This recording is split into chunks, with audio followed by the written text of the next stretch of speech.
അമ്മ ഉണർന്നു എന്നറിഞ്ഞ തിടുക്കത്തിൽ അല്ലുവും കുഞ്ഞനും റൂമിലേക്ക് കയറി. പ്രതീക്ഷിച്ചതുപോലെ തന്നെ ആരോടും മിണ്ടാതെ എങ്ങോ നോക്കി കണ്ണീരൊഴുക്കുന്നവളെ വേദനയോടെ നോക്കിയല്ലോ. കണ്ണുകൾ നിറച്ച് അമ്മുവിൽ തന്നെ ദൃഷ്ടി പതിച്ചു നിൽക്കുന്ന അമ്മുവിൻ്റെ അച്ഛനെ വേദനയോടെ നോക്കി കുഞ്ഞൻ. ഉള്ളിൽ ആളിക്കത്തുന്ന വേദന അടക്കി അവൻ അമ്മുവിൻ്റെ അടുത്തേക്ക് ചുവട് വെച്ചു. ഇച്ചയുടെ പൊന്നൻ, എഴുന്നേറ്റോ? അവളുടെ തലമുടിയിഴകളിൽ വിരലോടിച്ചുകൊണ്ട് അവൻ ചോദിച്ചു. ആ ചോദ്യത്തിൽ അവളൊന്ന് നോക്കി. കണ്ണുകൾ നിറച്ച് ചുണ്ടുകൾ വിതുമ്പിയൊരു നോട്ടം. അത് 1000 ശരങ്ങൾ നെഞ്ചിൽ തറച്ച പോലെ തോന്നി അവന്. തൻ്റെ നിറഞ്ഞ കണ്ണുകൾ അവളിൽ നിന്നും ഒളിപ്പിക്കാനെന്ന പോലെ അവൻ കണ്ണുകൾ അടച്ച് അവളുടെ നെറുകയിൽ ചുണ്ടമർത്തി. കുറച്ചു നേരം അങ്ങനെ തന്നെ അവൻ നിന്നു. ഇരുവരുടെയും അവസ്ഥ മനസ്സിലാക്കി തൻ്റെ പൊന്നുമോളെ ഒരു നോക്കുകൂടെ കണ്ടിടറുന്ന കാൽവെപ്പോടെ കൃഷ്ണൻ പുറത്തേക്കിറങ്ങി. അദ്ദേഹത്തിന് കൂട്ടായി ഉറങ്ങിക്കിടക്കുന്ന കണ്ണനെ ഒന്ന് നോക്കി കുഞ്ഞനും. ഡോർ അടയുന്ന ശബ്ദം കേട്ട് അല്ലു അവളിൽ നിന്നും അടർന്നു മാറി. അമ്മു നിറഞ്ഞ കണ്ണുകളോട് അവനെ തന്നെ നോക്കിക്കിടന്നു. പെട്ടെന്നെന്തോ ഓർത്ത പോലെ ഞെട്ടലോടെ തലചരിച്ചു നോക്കി. അവിടെ മുഖത്ത് അങ്ങിങ്ങായി മുറിവും തലയിലും വയറിലും കെട്ടുകളോടെ കിടക്കുന്നവനെ കാണെ എത്ര അടക്കാൻ ശ്രമിച്ചിട്ടും അവളിൽ നിന്നും നിശബ്ദ തേങ്ങലുകൾ ഉതിർന്നു. എല്ലാം കണ്ട് പൊള്ളിപ്പിടയുന്ന നെഞ്ചോടെ അല്ലു അവളെ നോക്കി. പെട്ടെന്നാണ് അമ്മു അവന് നേരെ തൻ്റെ വലത് കൈ ഉയർത്തി വിളിച്ചത്. അത് കാണി അവൻ അവൾക്ക് മേലെ പതിയെ ചാഞ്ഞു. എന്തൊക്കെയോ പറയാൻ ശ്രമിച്ചിട്ട് അതിനു കഴിയാതെ പോകെ വിതുമ്പിക്കൊണ്ട് അവളെൻ്റെ ഷർട്ടിൽ പിടിച്ചുലച്ചു. അവൾക്കൊന്ന് പൊട്ടിക്കരയാൻ തോന്നി. ഇച്ചയെന്ന് അലറി വിളിച്ച് അവൻ്റെ നെഞ്ചോട് ചേർന്ന് പരിഭവവും സങ്കടവും ഭയവും അങ്ങനെ താൻ അനുഭവിച്ചത് മുഴുവൻ അവനോട് പറയാൻ തോന്നി. പക്ഷേ എത്ര ശ്രമിച്ചിട്ടും ഒരക്ഷരം പോലും പറയാൻ കഴിയാതെ അവൾ നിസ്സഹായായി. അതിനനുസരിച്ച് അവൻ്റെ ഷർട്ടിലുള്ള ഉലച്ചിലും കൂടി. ഒട്ടും പറ്റില്ല എന്നായപ്പോൾ അവൾ കൈകളുടെ ചലനങ്ങളാൽ എന്തൊക്കെയോ പറയാൻ ശ്രമിച്ചു. തൻ്റെ പെണ്ണിൻ്റെ പ്രാണൻ്റെ അവസ്ഥ അവൻ്റെ നെഞ്ചിലൊരു പിടച്ചിലായി ഉതിർന്നു. ഈ നിമിഷം താൻ കൂടെ തളർന്ന സംഭവിക്കാൻ പോകുന്ന വിപത്തോർക്കെ അവൻ മിഴികൾ ഇറുക്കെ അടച്ചു തുറന്നു. ശേഷം മരുന്നിൻ്റെ ക്ഷീണത്തിൽ തളർന്നു മയങ്ങുന്ന കണ്ണനെ ഒന്ന് നോക്കി. അമ്മുവിനെ പതിയെ നീക്കി കിടത്തി. ശേഷം ബെഡിലേക്ക് കയറി ഹെഡ് ബോളിൽ ചാരിയിരുന്നു. ട്രിപ്പ് കഴിഞ്ഞതിനാൽ അവളുടെ കയ്യിലുള്ളത് കുറച്ച് മുന്നേ നഴ്സ് വന്ന് മാറ്റിയിരുന്നു. അവൻ പതിയെ വളരെ ശ്രദ്ധിച്ച് അമ്മുവിനെ എടുത്ത് തൻ്റെ മടിയിലായി ചരിച്ചിരുത്തി. അവളുടെ മുഖം നെഞ്ചിലേക്ക് അമർത്തി. അത്രയും നേരം ഉള്ളിലുണ്ടായിരുന്ന പിടച്ചിലിനൊരു ശമനം കിട്ടിയതുപോലെ അമ്മു അവൻ്റെ നെഞ്ചിൽ മുഖം അമർത്തി. ജീവശ്വാസം പോലെ അവളുടെ ഇച്ഛയുടെ ഗന്ധം വീണ്ടും വീണ്ടും ഉള്ളിലേക്ക് ആവാഹിച്ചു. ഇതേ സമയം കുഞ്ഞൻ കൃഷ്ണനുമായി റെസ്റ്റ് റൂമിലെ ആയിരുന്നു പോയത്. അവിടെ ചെന്ന് അയാളെ നിർബന്ധിച്ച് ഫ്രഷാകാൻ പറഞ്ഞു വിട്ടു. ഫ്രഷായി വന്നയാളെ കുഞ്ഞൻ തന്നെ ബെഡിൽ പിടിച്ചു കിടത്തി. ഉറങ്ങാനൊട്ടും തോന്നിയില്ല എങ്കിലും ഇത്രയും ദിവസത്തെ ക്ഷീണവും ഒരുപോലെയുള്ള അലച്ചിലും കാരണം കൃഷ്ണന്റെ മിഴികൾ പതിയെ അടഞ്ഞു. പൊന്നാ, തെല്ലു നേരത്തിനു ശേഷം അവൻ വിളിച്ചു. അവൾ മുഖം ഉയർത്തി അവനെ ഒന്ന് നോക്കി.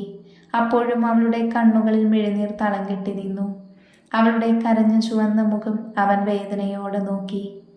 ഒരു വാക്ക് കൊണ്ടോ നോക്കുകൊണ്ടോ പോലും വേദനിപ്പിക്കാതെ തൻ്റെ നെഞ്ചിൽ പൊതിഞ്ഞു പിടിച്ചിരുന്നവളെയാണ് നീ ഈ അവസ്ഥയിൽ എത്തിച്ചത് അബ്രഹാം.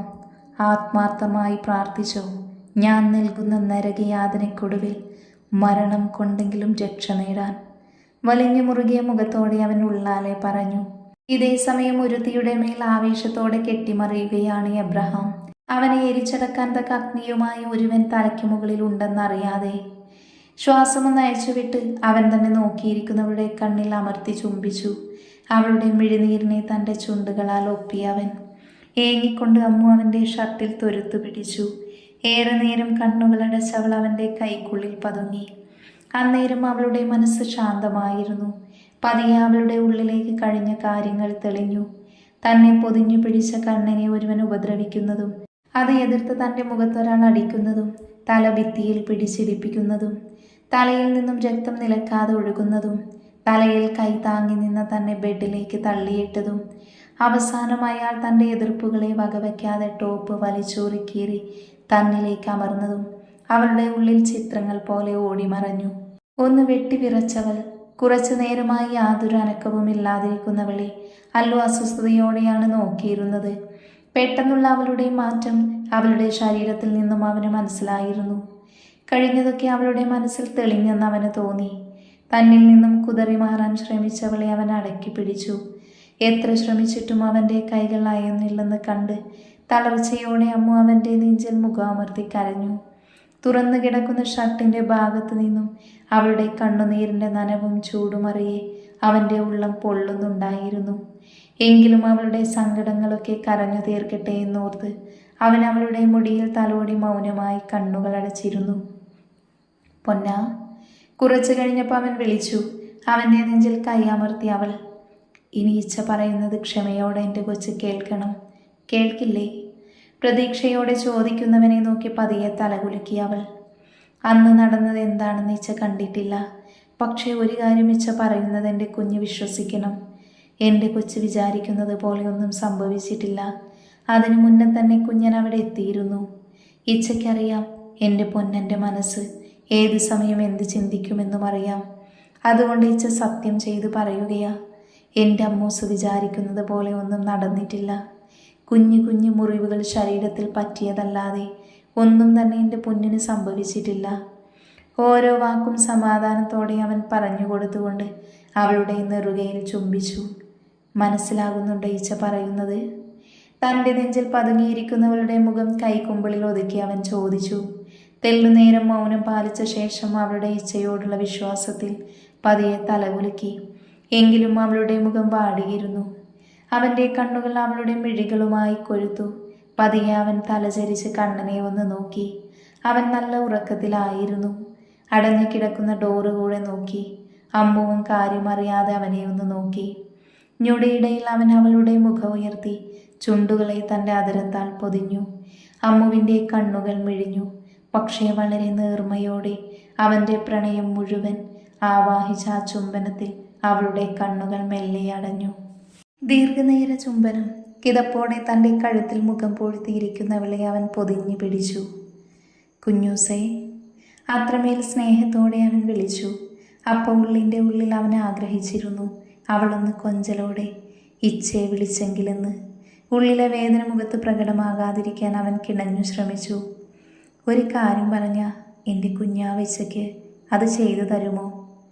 ദയനീയതയോടെയുള്ള അവൻ്റെ ചോദ്യം അവളുടെ നെഞ്ചു കൊള്ളിച്ചു. എന്ത് എന്ന പോലെ മിഴികൾ കൊണ്ട് അവനോട് ചോദിച്ചു അമ്മു. എൻ്റെ അമ്മൂസിന് സംസാരശേഷി പൂർണ്ണമായി നഷ്ടപ്പെട്ടിട്ടില്ല. എവിടെയോ ഒരു കുഞ്ഞു തടസ്സം, അത്രമാത്രം. പക്ഷെ അത് മാറണമെങ്കിൽ ട്രീറ്റ്മെൻറ്റിനൊപ്പം എൻ്റെ കൊച്ചുകൂടെ വിചാരിക്കണം. ഇങ്ങനെ തളർന്നിരിക്കാതെ എനിക്ക് കഴിയുമെന്ന് ഉറച്ച് വിശ്വസിച്ച് സംസാരിക്കാൻ ശ്രമിക്കണം. വിജയിക്കുന്നത് വരെ അത് തുടരണം. എനിക്ക് കേൾക്കണം വാവേ. എൻ്റെ കൊച്ച് പ്രണയം നിറച്ച് ഉള്ളിലടക്കിയ ഇഷ്ടത്തോടെ കണ്ണുകൾ ചുരുക്കി കൊഞ്ചലോടെ എന്നെ ഇച്ഛ എന്ന് വിളിക്കുന്നത് എനിക്ക് കേൾക്കണം വാവേ. അവൻ്റെ വാക്കുകൾ അവളുടെ കണ്ണുകളെ നനയിച്ചു. ഇച്ഛേ. അവളുടെ ഉള്ളിൽ ആർത്തു വിളിച്ചു. പക്ഷേ ശബ്ദം പുറത്തേക്ക് വരുന്നുണ്ടായിരുന്നില്ല. വീണ്ടും വീണ്ടും ശ്രമിച്ചെങ്കിലും പരാജയമായിരുന്നു. അവളുടെ കണ്ണുകൾ കലങ്ങിയൊഴുകി. വിതുമ്പുന്ന ചുണ്ടുകൾ കടിച്ചു പിടിച്ചുകൊണ്ട് അവൾ അല്ലുവിനെ നോക്കി പറ്റുന്നില്ല എന്ന പോലെ തലയാട്ടി. അവളുടെ കലങ്ങിയ മിഴികൾ അവനിൽ വേദന നിറച്ചു. ഇങ്ങനെ കരയാതെ പൊന്നെ. ഇച്ഛ പറഞ്ഞതല്ലേ, പരിശ്രമിച്ചു കൊണ്ടേയിരിക്കണം. ഇച്ഛയുണ്ട് കൂടെ. അവസാനം എൻ്റെ കൊച്ച് എന്നെ ഇച്ഛ എന്ന് വിളിക്കും. എനിക്ക് വിശ്വാസമുണ്ട് വാവേ. അതും പറഞ്ഞവൻ അവളെ മുറുക്കെ പിടിച്ചു. ഹോസ്പിറ്റൽ ബെഡിൽ അവശനായി കിടക്കുന്ന ജോണ് അവൻ്റെ കണ്ണുകൾ ഭയത്താൽ ചലിച്ചുകൊണ്ടിരുന്നു. മരണം മുന്നിൽ കണ്ടതുപോലെ അവൻ വിരളി പൂണ്ടു. നിശബ്ദത നിറഞ്ഞു നിന്നിരുന്ന റൂമിൽ സിഗരറ്റിൻ്റെ സ്മെല്ലും പുകയും പരന്നു. വൈൻ ഷർട്ടും ബ്ലാക്ക് ജീനും ധരിച്ച് വലത് കൈയിൽ ഒരു സിഗരറ്റ് പിടിച്ച് തന്നെ നോക്കി ചെയറിൽ ഇരിക്കുന്നവനെ ഉമിനീരിറക്കാൻ പോലും കഴിയാതെ നോക്കി നിന്നവൻ. ചെകുത്താൻ. പതിയെ അവൻ്റെ ചുണ്ടുകൾ മന്ത്രിച്ചു. അത് കേട്ടെന്ന വണ്ണം ചെയറിലിരുന്നവൻ്റെ മുഖത്ത് ക്രൂരമായ പുഞ്ചിരി വിരിഞ്ഞു. Yes, he's the devil, one and only daredevil, Alan David Kalathingal. ഞാൻ വന്നത് എന്തിനാണെന്ന് പറയാതെ നിനക്കറിയാം. അപ്പോൾ കൂടുതൽ വാദപ്രതിവാദം നടത്താൻ നിൽക്കാതെ കണ്ണനും അമ്മുവും കോളേജിൽ നിന്ന് ഇറങ്ങിയത് മുതൽ കുഞ്ഞൻ അവർക്കടുത്തെത്തുന്നത് വരെയുള്ള കാര്യം ഓരോന്നായി പറഞ്ഞേക്ക്. വെറുതെ അവർക്ക് പണിയുണ്ടാക്കാതെ. കറുത്ത വസ്ത്രം ധരിച്ച് നിന്ന 2 മല്ലന്മാരെ കാണിച്ച് അല്ലു പറഞ്ഞപ്പോൾ ഉമിനീരിറക്കി അവരെ ഒന്ന് നോക്കി ജോൺ. ദയയുടെ യാതൊരു കണികയുമില്ലാതെ വലിഞ്ഞു മുറുകി നിന്നിരുന്ന അവരുടെ മുഖം അവനെ കൂടുതൽ ഭയപ്പെടുത്തി. അവരുടെ ഒറ്റടിക്കില്ല താനെന്ന് അവന് ബോധ്യമായി. അതിലുപരി അല്ലുവിൻ്റെ വന്യമായ നോട്ടവും പൈശാചികത നിറഞ്ഞ ചിരിയും അവനെ കൂടുതൽ ഭയപ്പെടുത്തി. ഞാൻ പറയാം, ഒരുപാട് പെൺകുട്ടികൾ എൻ്റെ ജീവിതത്തിലൂടെ കടന്നു പോയിട്ടുണ്ടെങ്കിൽ കൂടെയും ആദ്യമായി ഞാൻ ആഗ്രഹിച്ചത് അമയയെയാണ്. പലവട്ടം ഞാൻ അവളോട് എൻ്റെ ഇഷ്ടം പറയാൻ നടന്നെങ്കിലും അവൾക്ക് കാവലായി കണ്ണനും ഉണ്ടായിരുന്നു. അവസാനം അവളൊരു ഭാര്യയാണെന്നറിഞ്ഞപ്പോൾ തകർന്നു പോയത് ഞാനായിരുന്നു. ആഗ്രഹിച്ചതെല്ലാം ഇന്നോളം നേടിയിട്ടുള്ളത് കൊണ്ട് അവളെ വിട്ടുകളയാൻ എൻ്റെ മനസ്സ് അനുവദിച്ചില്ല. ഓരോ നിമിഷവും അവൾക്ക് പിറകെ ഞാൻ ഉണ്ടായിരുന്നെങ്കിൽ എന്നിൽ നിന്നും കണ്ണനും റോണിയും ഒരു തരത്തിൽ അവളെ പൊതിഞ്ഞു പിടിച്ചു. അങ്ങനെ ഒരു ദിവസം വൈകുന്നേരം കോളേജ് കഴിഞ്ഞിട്ട് ഞാൻ വീട്ടിലേക്ക് ചെന്നപ്പോൾ ചേട്ടനോട് സംസാരിക്കുന്ന ഒരു വ്യക്തിയെ ഞാൻ കണ്ടു.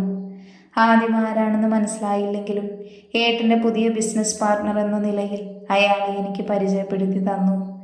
സംസാരിച്ചു വന്നപ്പോഴാണ് അറിഞ്ഞത് ഏട്ടനെ പോലെ തന്നെ കളത്തിങ്കൽ അലൻ ഡേവിഡിൻ്റെ പ്രധാന ശത്രുവാണ് അയാളെന്ന്, എബ്രഹാം മാത്യൂസ്. പിന്നീട് ഇരുവരുടെയും സംസാരം തങ്ങളുടെ ഏക ശത്രുവിൻ്റെ പതനത്തെക്കുറിച്ചായിരുന്നു. അതിൽ എബ്രഹാം കണ്ടുപിടിച്ചൊരു മാർഗമായിരുന്നു അമയ്യ. അമ്മുവിനെക്കുറിച്ച് പറഞ്ഞപ്പോൾ ഞാൻ എതിർക്കാൻ നോക്കിയെങ്കിലും ഞങ്ങളെക്കാൾ ശക്തമായ അയാളെ ധിക്കരിക്കാൻ ഏട്ടൻ എന്നെ അനുവദിച്ചില്ല. എപ്പോഴാണെന്നറിയില്ല, എൻ്റെ മനസ്സിൽ അമ്മു കളത്തിങ്കൽ അലൻ ഡേവിഡെന്ന ചെകുത്താൻ്റെ പാതിയാണെന്ന് ഓർമ്മ വന്നപ്പോൾ, ഇനി അവളെ എനിക്ക് സ്വന്തമാക്കാൻ കഴിയില്ലെന്ന് തോന്നിയപ്പോൾ ഒരു ദിവസത്തേക്കെങ്കിലും അവളെ എൻ്റേതായി വേണമെന്ന് ഞാൻ ഉറപ്പിച്ചു. എൻ്റെ ആവശ്യം സാറിനോട് പറഞ്ഞപ്പോൾ അയാൾ സമ്മതിക്കുകയും ചെയ്തു. പിന്നീട് അങ്ങോട്ടൊരു കാത്തിരിപ്പായിരുന്നു അവളെ തനിയെ കിട്ടുന്ന നിമിഷത്തിനായി. അങ്ങനെ പ്രതീക്ഷിച്ചതുപോലെ മുംബൈയിലെ പ്രശ്നങ്ങൾ വന്ന് നിങ്ങൾ പോയപ്പോൾ എബ്രഹാം സാറിനെ ചേട്ടൻ കോണ്ടാക്ട് ചെയ്തു. പക്ഷെ അപ്പോഴാണ് ഞങ്ങൾ അറിയുന്നത് ആ യാത്ര വരെ എബ്രഹാം സാറിൻ്റെ ഒരു പ്ലാനായിരുന്നു എന്ന്. പിന്നെ കുറച്ച് ദിവസത്തേക്ക് അമ്മുവും കണ്ണനും ക്ലാസ്സിൽ വന്നിരുന്നില്ല. പക്ഷേ എക്സാം ഡേറ്റ് വന്നതിൻ്റെ പിറ്റേ ദിവസം റെക്കോർഡ് വയ്ക്കാൻ അവർ വരുമെന്ന് എനിക്ക് ഉറപ്പായിരുന്നു. ഞാനത് എബ്രഹാം സാറിനോട് പറയുകയും പിന്നീടുള്ള കാര്യങ്ങൾ അദ്ദേഹം പറഞ്ഞതനുസരിച്ചായിരുന്നു. കോളേജ് കഴിഞ്ഞ് പോകുന്ന വഴി സാർ ഏർപ്പാടാക്കിയ 2-3 ഗുണ്ടകൾ അവരെ വഴിയിൽ തടഞ്ഞു നിർത്തുകയും ബലമായി ഇരുവരെയും പിടിച്ചുകൊണ്ട് പോവുകയും ചെയ്തു. ഞങ്ങളുടെ അടുത്തേക്കാണ് നേരെ കൊണ്ടുവന്നത്. ഇതിനിടെ കണ്ണൻ പലതവണ പ്രശ്നമുണ്ടാക്കാൻ നോക്കിയെങ്കിലും കരുത്തായ ഗുണ്ടകളെ അധിക നേരം എതിർത്ത് നിൽക്കാൻ അവനായില്ല. കണ്ണനെ ഞാനും ഗുണ്ടകളും കൂടെ തടഞ്ഞു വെച്ചപ്പോൾ അമ്മുവിനെ ബലമായി എബ്രഹാം സാർ റൂമിലേക്ക് കൊണ്ടുപോയി.